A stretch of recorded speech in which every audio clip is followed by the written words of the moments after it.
Yes, I'd like to call this meeting to order. It's 2 o'clock. And I'd just like to take a moment of reflection to reflect on the business we're about to go through.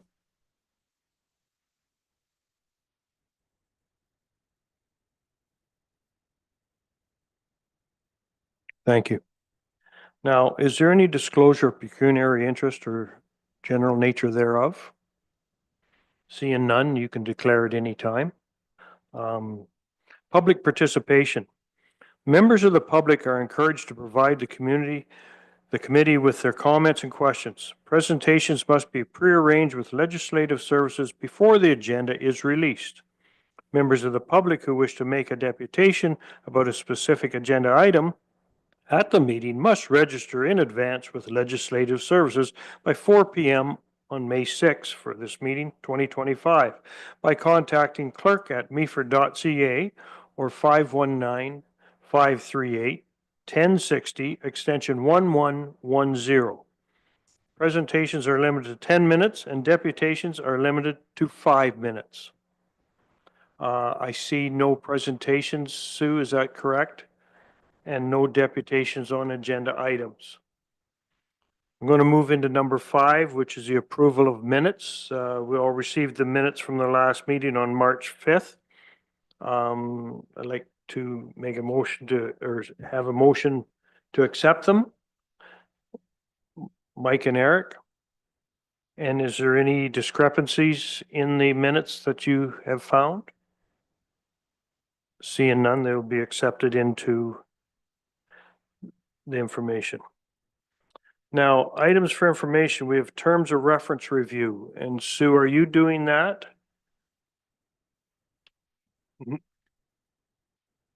No? They're all down there. Did you want me to go through them? Has everybody got a copy of them? Is there a chance you can bring them up? Beautiful. It was just put on the agenda because I think there's some new folks and we just wanted to make sure that everyone was on the same page. Fantastic idea.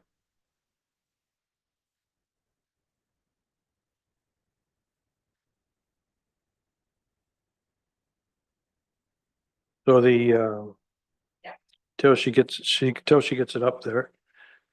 The Corporation Municipality of Meaford bylaw number 2024-08, being a bylaw to establish an investing in infrastructure advisory committee. And it is quite lengthy, but whereas section 5.3 of the Municipal Act SO 2001-2001 C25 provides that the municipal power shall be exercised by bylaw, and whereas section 11 of Act permits council to pass bylaws regarding the governance structure of the municipality, and whereas council wishes to obtain citizen advice relating to the investing in infrastructure pillar of council's priorities, and whereas council of the corporation of the municipality of Meaford deems it expedient to and necessary to establish an investing in infrastructure advisory committee. The council of the cooperation of the municipality of Meaford enacts as follows: that the municipality of Meaford investing in infrastructure advisory committee is hereby established. That the investing in infrastructure advisory committee terms of reference attached hereto as Schedule A and forming part of this bylaw and hereby adopted. That this bylaw shall come into force and take effect upon being passed by council. Read a first, second, and third time and finally passed this 26th day of February 2024. And the terms of references are up there. If anybody has any comment or issues with them, feel free to comment.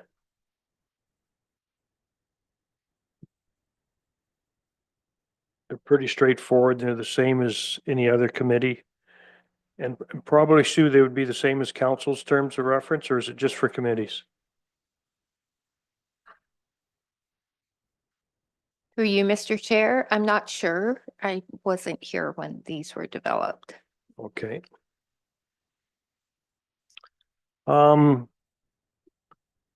Yes, Mike. Thanks, Mr. Chair. And as I'm new to the committee and have missed whatever you have discussed before, has there been a review of the capital budget summary that we have in our possession? I pulled it off the web. Have we discussed that around this table?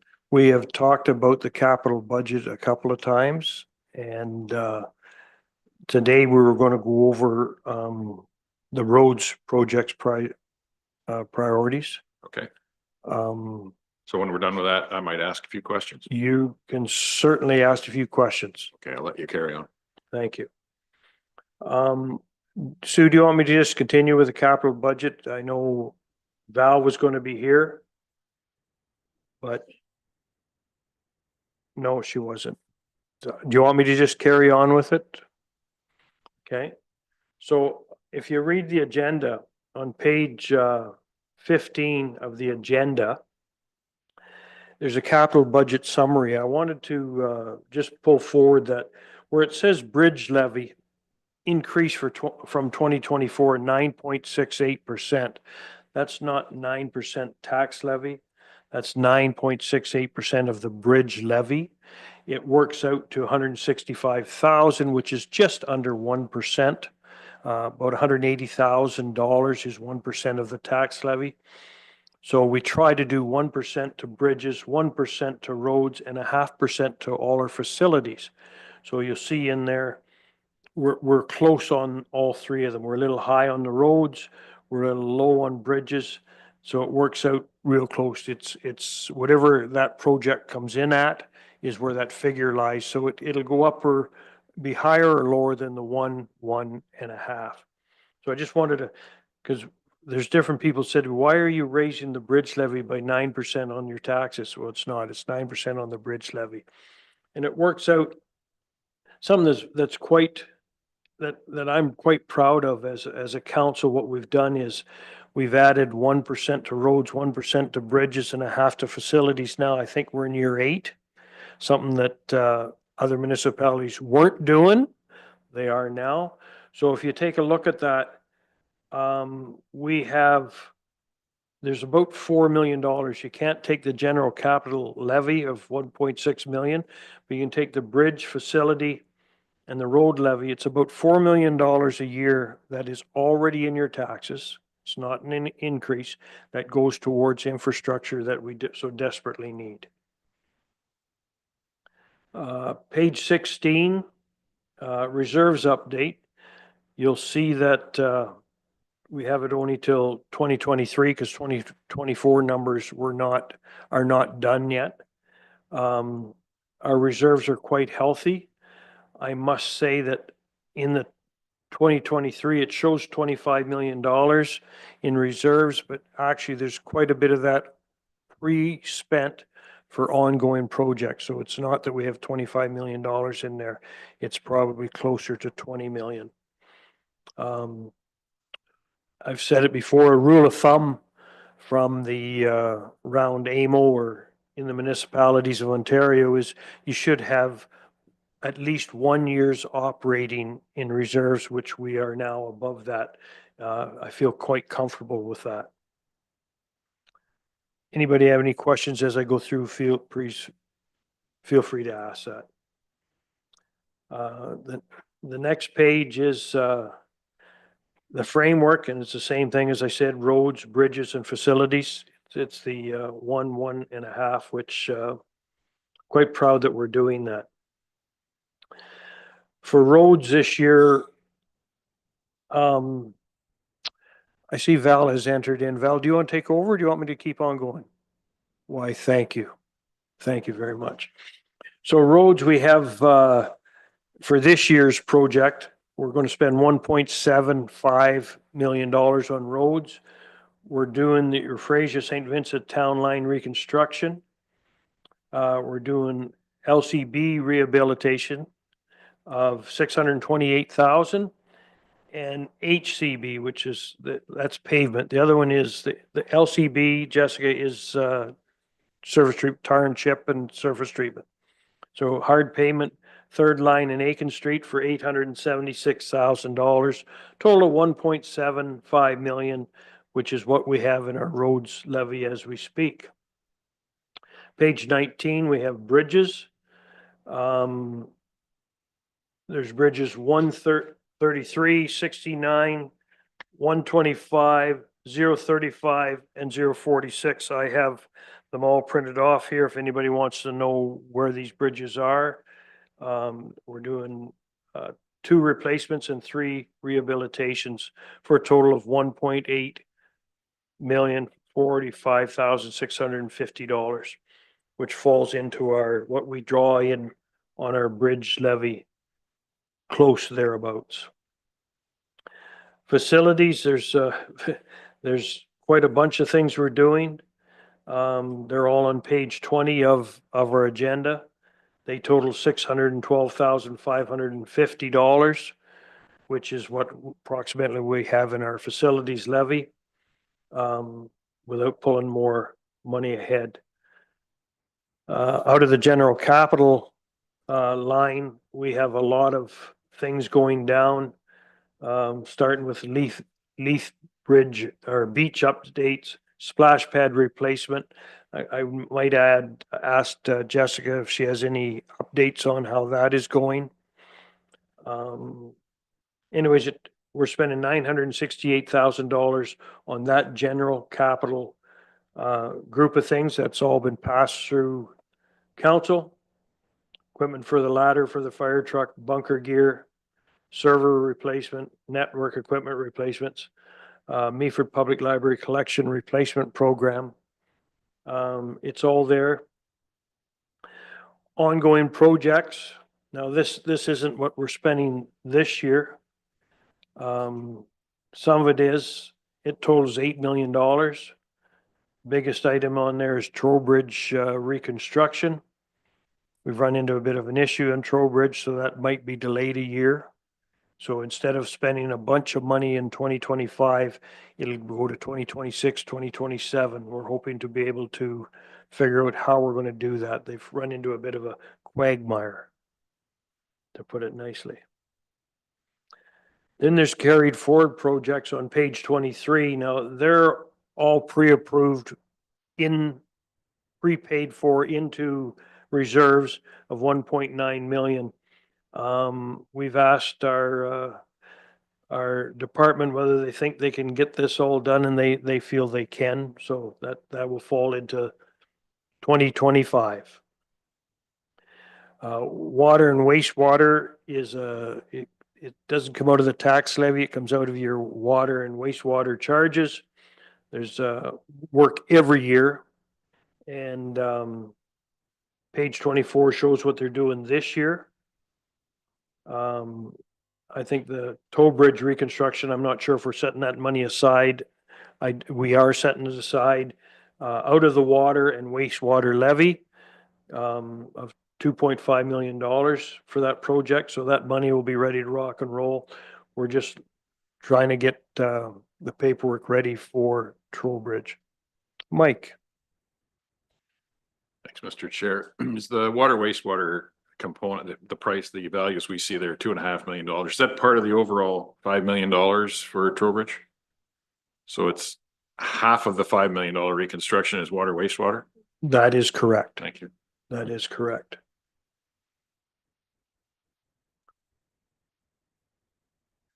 I don't know if Val, if you want to talk about understanding deferrals. Everybody knows what deferrals are. If we defer, we still got to come up with it. Page 27 is Trowbridge Street reconstruction. It is the biggest project on the go right now.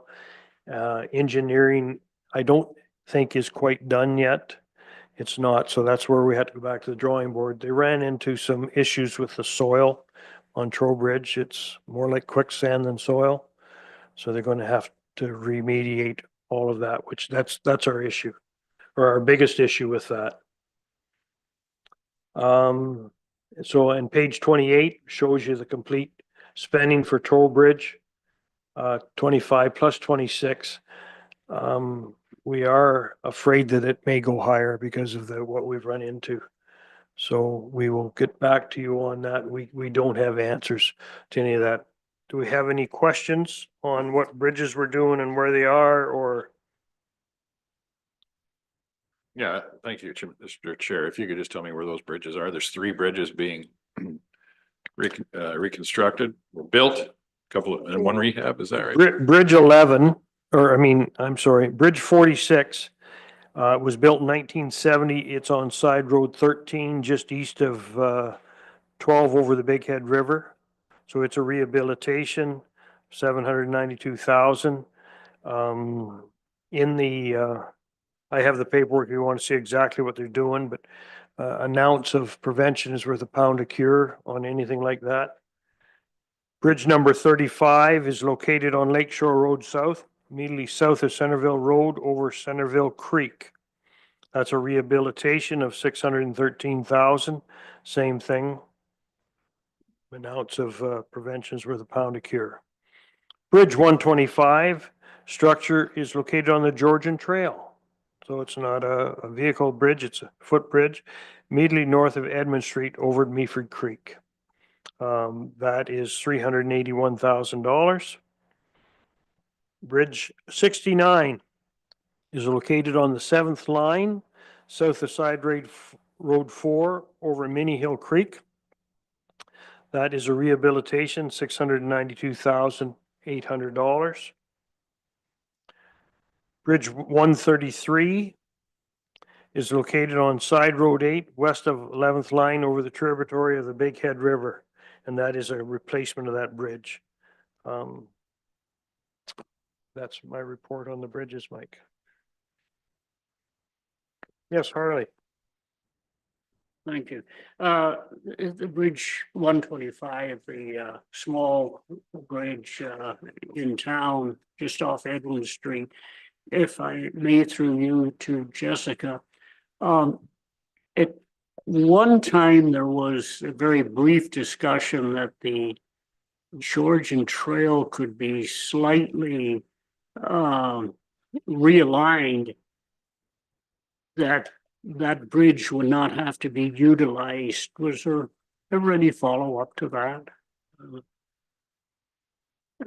Doesn't. Through the chair, off the top of my head, I honestly don't remember, but I can definitely find out and get back to you. Interesting, Harley. I hadn't heard that, but like this bridge is built out of wood and it was built in 1920. It's 105 years old. Hold the train. Yes, Mike. Mr. Chair, that, it just occurred to me that bridge, it's not a road traveled bridge, it's the pedestrian traveling bridge. And as the Georgian Trail is a park, could we not use any parkland reserves for some of that expense? Not sure. We can certainly inquire about that.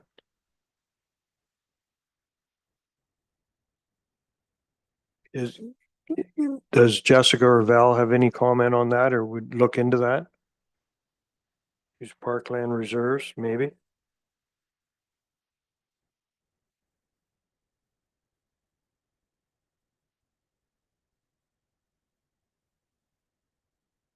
So that is the capital projects that is going on in 2025 and start of 2026.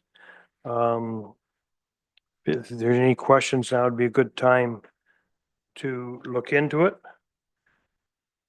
Now, on the agenda is Gray County Road Exchange update. Val, have you got anything on that? I don't have anything on that. Or Jessica? Yes, through the chair. So we had spoken about it the last time I was here, and I thought that I would just provide a little bit of an update because there has been Please. some momentum. The county council, there was a report that went in March of of this past March, and was essentially presenting a funding model for the exchange. And this isn't just us, it's all the municipalities in the county. So pretty much everybody has a little piece of the pie, if you will. So it did present the funding model for the urban and the rural road transfers, and generally how they plan on facilitating the exchange. The report was accepted by council, I guess, but it's not an approval situation. They went from there to now they're holding a whole pile of public meetings in all of the municipalities just about what they're planning on doing specific to that area. I'm happy to share the dates and times if anyone is interested. We did just miss one last night or 2 nights ago by the looks of things. But they also sent a presentation which was given to council, which I'm happy to share as well with everyone because it'll be public information, but it just outlines specifically for us the cost of the transition, if you will, and the amount of time over which they're looking to transition. But I think the important thing for everyone to understand is just they give a few slides about why they're doing what they're doing.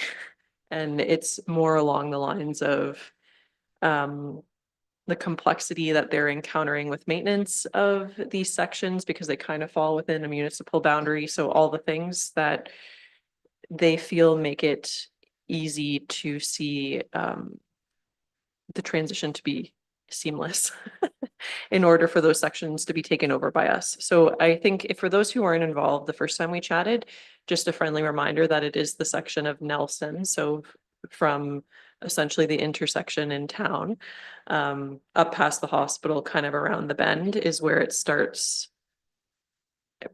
to it's pretty much everywhere that it's a 50, if that makes sense to anyone. So maybe a slightly shorter portion there.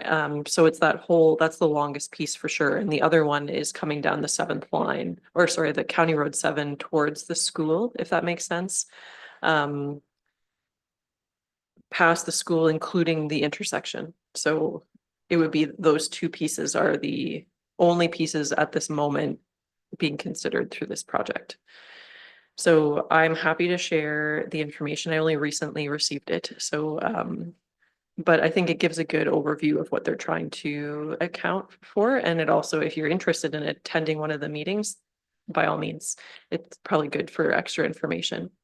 Yes, I know we did receive it and I'm not sure where I have it. I would like to go over it. So, County Road 11, they were talking, that's the 8th of Sydenham. Mhm. They were talking about taking the 10th of Sydenham instead. Is that off the tables now? Through the chair, I also remember that portion of the conversation, and it seems like that is no longer on the table. They kind of have a first phase and a second phase, and at first there was definitely, it was more of an exchange, if you will, that included that rural section. That is not part of the plan anymore. There's very few rural sections. It seems like they're focusing more on urban sections. But for our standpoint, that one's kind of backburnered until further notice. They did allude to the fact that it might still come down the pipe, but not in this first phase. Yeah, so I'm concerned. Nelson isn't an exchange. They're just going to download that hill, correct? Yes, sir. And I thought the reason behind county roads was to have thoroughfares through the municipalities. They download Nelson Street, their county road ends. It doesn't have or do they take 7 out to the highway at that point? Through the chair, my understanding at this point is that the sections just become municipal ownership and that there is no exchange for any other portion, if that makes sense. But they are offering a cash payment. They are, yes, and you'll see it's very they lay it out pretty clearly just about the length, the type of the road, and then what they're offering for a period of time. So it does generally account for when they were assuming that reconstruction or resurfacing or whatever was going to happen would happen within that time frame. So it's definitely good for us to have now so we can see if it fits or if we think we should be asking for additional funds. I'm sure everyone probably will be. But again, luckily, this hasn't been approved. It still has to go back to county council for approval once all the public meetings have been completed. And Meaford gets a say in it, do they not? Through the chair, I would, Hope so. yes. Okay. Yes, Mike. Mr. Chair, Meaford has consistently done state of the infrastructure studies, and as that's a county road right from Sykes Street all the way out to the 7th line or beyond, there's still 50 going beyond. Have they completed a state of the infrastructure on the components under that road as we would have done? And if so, would we know what we're faced with? If they hand us that road and say, there you go, by the way, there's $7 million worth of work needs to be done there. We don't want to get into that pickle. That's part one of my question. And second is, does it change the portion of our taxes that go to the county when they start giving us these roads? Is that somehow in the assessment that they charge the municipality for county portion? I don't have an answer to that. We can certainly get an answer. I know in the report, they did tell us what the road needed. I don't know how deep it was, how in depth it went. And so they were going to give a cash payment. I'm not even going to tell you the figure that's in my mind in lieu of what needs done to that road. So that would have to come to negotiation, I would think. Yeah, through the chair, they do very similar to what we do. So they have 10-year capital plans, just like we do for all of the road sections, including culverts, everything that's there. So their costing is based on what they have for they're similar to how we would budget over a 10-year period based on what's in that particular section of road. So they would pay us for that 10-year period. And then from then on, it's our. They'll give us the cash in 2025 or $6. And if it's not in our plan, our projected plan, so when we get at it in 5 years, that price has gone up. So we better be careful with what we do with that money. Yeah, I'm quite interested in the negotiations, seeing what they come up with. Any other question? Yes, Eric. Thank you, Chair. I think when we last spoke about this, I voiced a concern, something for us to look out for. That intersection coming off of County Road 7 is complicated. And it should be, I think, thoroughly thought through to make sure we understand what liabilities might be associated with that intersection, because if we're going to have to do work, make changes, that intersection isn't as easy as others to try and navigate and negotiate and make changes for. But that said, with both road sections, I don't think with Nelson there's much opportunity, but maybe for County Road 7, if there's future developments, it might be easier for the municipality to process or get through the red tape of any work that needs to be done if those roads are municipal roads, as opposed to having to go to the county to get approvals to do whatever work underneath the road that might need to be done. So bit of a balance there, but with that intersection being what it is, we should probably have a good understanding of what's required there. For sure. Yes, Mike. Thanks, Mr. Chair. And Mr. Ennis brought up a good point that it's an awkward 5-cornered intersection, at which time I think that there was some discussion many years ago about closing that access to McKibben Drive and moving it farther south on Gray Road 7. Should the landowner be willing, that would get it into a far more easily navigated 4-corner situation. I don't know if that still exists, but also, is that not part of the connecting link for the municipality, of which MTO would then also participate in costing of that intersection? I don't remember how far out the connecting link goes in that direction. I'm not, Jessica, maybe you can answer it. My guess would be that the connecting link would just be Highway 26, Sykes Street, not the 7. Through the chair, that's correct. So they're just the main portion of 26, if you will, and the connecting link is around the salt domes, if that makes sense. So it wouldn't, they definitely would have some say, given their ownership for sure, which increases complexity, but at the same time, hopefully partnership. Yeah. It is. Yes. Thank you, Mr. Chair. I just kind of add to the discussion there. I was briefly looking at the Meaford's master transportation plan that had been completed, I think in 2021, and that intersection was noted in that master plan, and that there was plans to do some studies on that intersection. So I don't know if any of that work has been completed to date, or if there have been any studies or investigations into improving that intersection.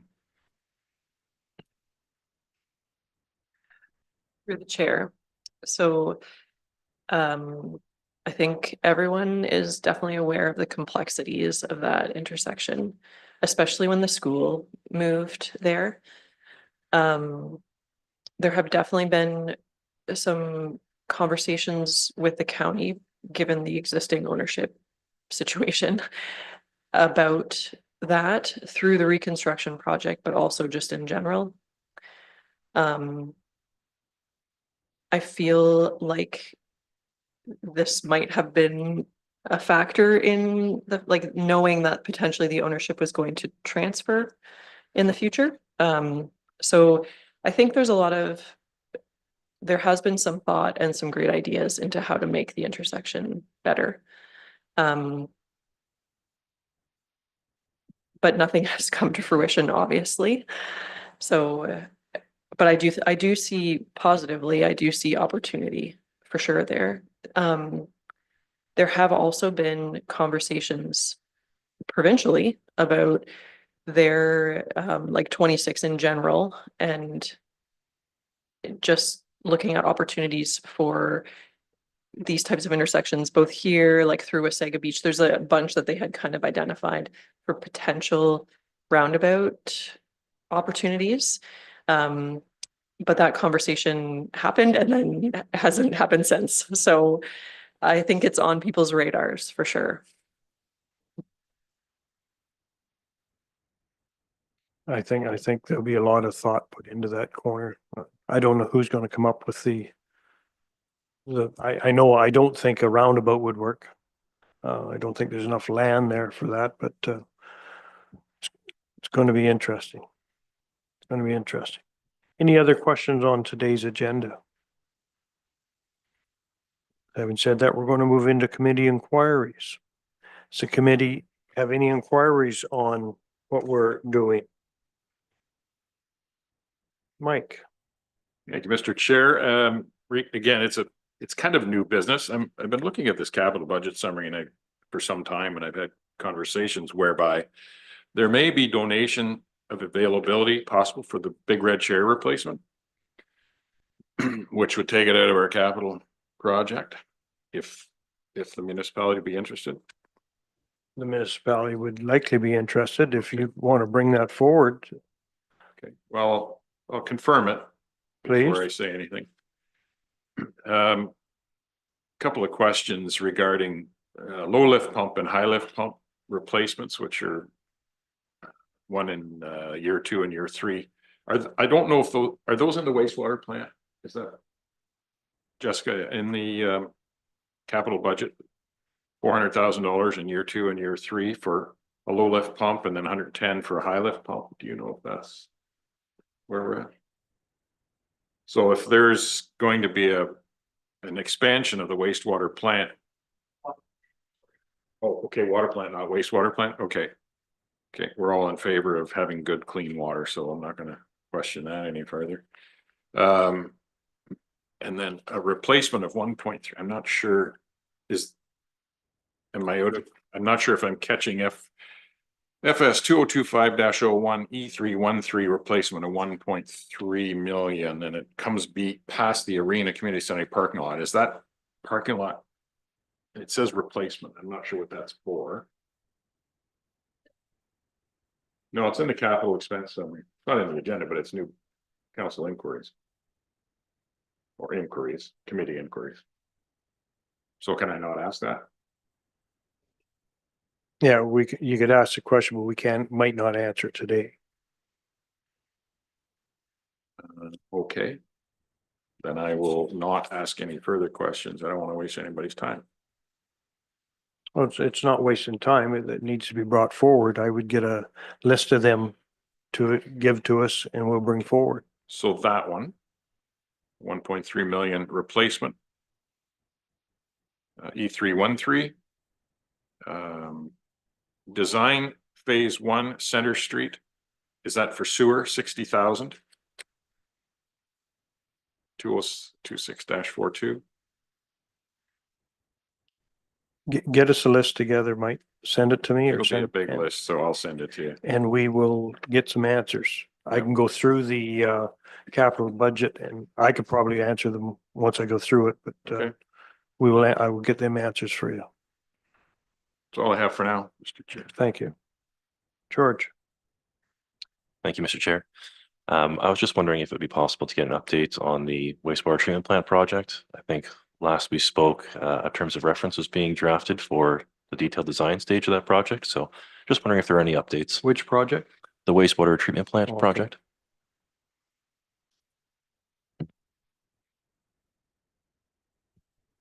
Um, through the chair. Yes, so there was a term, or there is a terms of reference that was in the process of being developed for the design. Because with the ESR completion, the next step is to start designing it. We are still working on that. As you can only imagine, there's a lot of pieces to that puzzle. So the second that any more information on it becomes available, it'll definitely come before council and this committee, for sure. Thank you.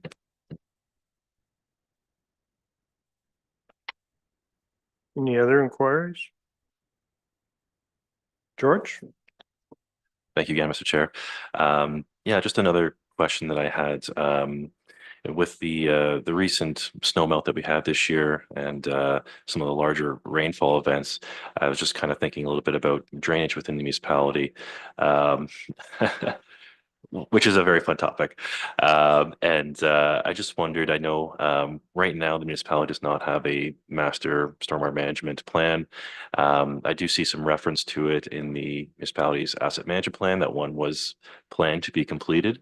So again, just wondering if there's any plans to have a study like that completed in the future, and if there are any, thoughts on that. Thank you. Yeah, through the chair, I feel like there's lots of thoughts on that. Yes, I think there was definitely mention, and if you were reading the TMP, I'm pretty certain it's in there too, on the creation of a stormwater master plan.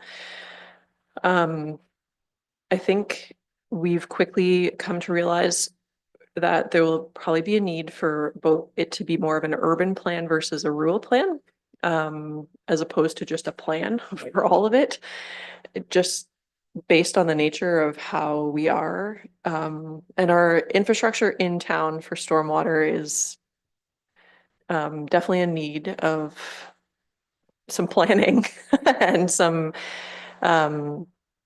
filling in gaps, I guess is the best way to put it. So, I mean, to easily answer your question, truthfully, we had talked about this maybe a few weeks ago from an operational standpoint with all the snow melt and the rain in the spring. I think everyone expected some pretty wild situations to happen, and knock on something, it was actually managed quite well, which was great. We haven't had a winter or a spring like that in some time. So I think it's good that it had like that we saw that, and even the impacts to the wastewater plant were very minimal, given how much water was probably going through there as well. So as much as it was kind of nerve-wracking, it was also positive, so that's good. But yes, it is definitely, I would say something that I think, if I remember correctly, in the TMP, it's probably the next, like, from the start 2021 to the first 10 years, it's something that needs to be initiated in order to kind of capture current, but also figure out next steps for future. So yes. But not a bad spring, which was good. Eric?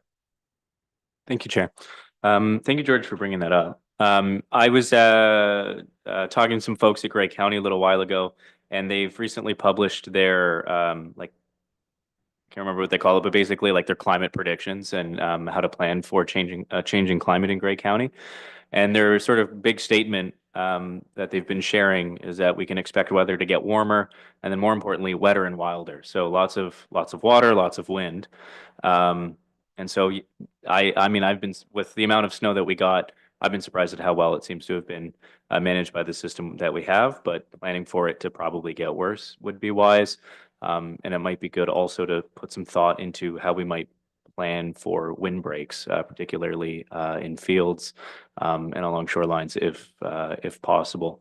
I know that some people who have larger patches of land have been thinking about that as well, how to break up some of the winds as they'll probably start getting worse, and the time to deal with something like that is now. So I don't know if there's in the future any potential for planning funding programs or support programs for that type of thing. That might be something that we'll want to look into. Thank you, Eric. I kind of have a inquiry. I'm looking to the group for information on our next meeting. If you would get back to myself or Sue, or get back to myself on what you want to talk about. I'm finding it difficult to come up with enough meat to talk about. These committees takes up a lot of staff time, both preparing it, getting ready for it, being here. And I want to use it. I want to use these committees to advance the municipality. If you could help me come up with stuff that's tangible, that's going to make a difference, please do so. I've even thought, and this is only my thought, it hasn't gone through council, hasn't gone through anything else, that some of the other committees are having a hard time coming up with enough meat to talk about in a committee. Maybe we could amalgamate 2 or 3 of the committees into one. I know the 2 that I'm part of basically talk about the same thing. Maybe it could be one in the future, probably not until 2027, so after this council meeting. But I want you to think about what I've just said. Would you consider amalgamating with another group to try to get more to talk about? Take 2 less meetings off of staff at that time. So please think about what I've said, get back to me, and we'll go from there. There's no other questions. I'm going to read the communications part of it. The committee will consider correspondence received by members of the public during each meeting. To share your comments, thoughts, or concerns with members of the committee, the public can send an email to clerk@meaford.ca. When emails are received to this email address, they will be compiled into a correspondence list, which is then distributed to committee members prior to the meeting. The cover sheet of this list will be included on each meeting agenda. The contents of the correspondence list are not included on the public agenda to protect the privacy and personal information of those residents who choose to send in their thoughts and comments. Do we have a date of the next meeting, Sue? Through you, Mr. Chair, it's July 30th. July 30th. Thank you. Having said that, I'm going to call for adjournment. Thank you.